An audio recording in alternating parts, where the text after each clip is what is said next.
Hello happy world, welcome to living channel. అందరికీ నమస్కారం అండి. ఈ రోజు మనం తొలి ఏకాదశి విశేషాలు మరియు కథను తెలుసుకుందాం. హిందూ కాల ప్రమాణంలో ఆషాఢ మాసంలో వచ్చే మొదటి ఏకాదశిని తొలి ఏకాదశి అని అంటారు. ఇది విష్ణుమూర్తికి అతి పవిత్రమైన ప్రీతికరమైన రోజు. ఇక్కడి నుంచే చాతుర్మాస్యం అనే పవిత్ర కాలం కూడా ప్రారంభమవుతుంది.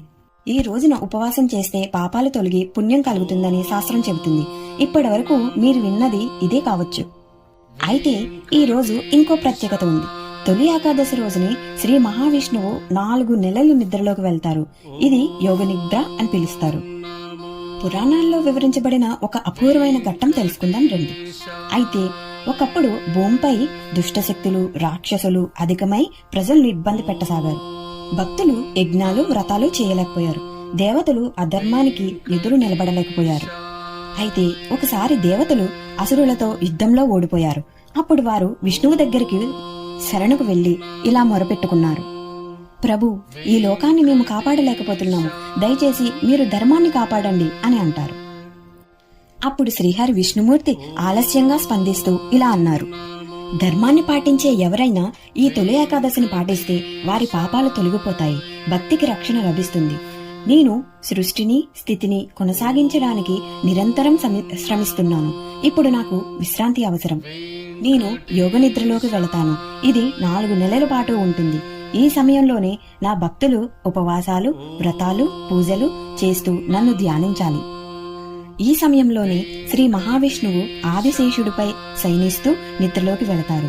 ఈ దినాన్ని శయన ఏకాదశి లేదా తొలి ఏకాదశి అంటారు. ఈ నిద్ర నవంబర్ నెలలో వచ్చే ఉత్తాన ఏకాదశి వరకు ఉంటుంది. అంటే సుమారు 6 మాసాలు, అంటే 4 నెలలు అన్నమాట. ఈ కాలాన్ని చాతుర్మాస్యం అంటారు. ఇది సాధన, ఉపవాసం, ధ్యానం, భక్తి కోసం పావనమైన సమయం.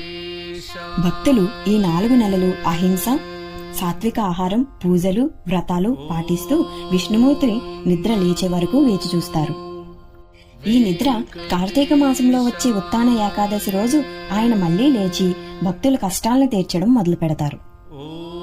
అందుకే మనుషులందరూ తమ జీవనంలో ఆధ్యాత్మికతను పెంచుకోవడానికే శ్రీహరి నిద్రలోకి వెళతారు.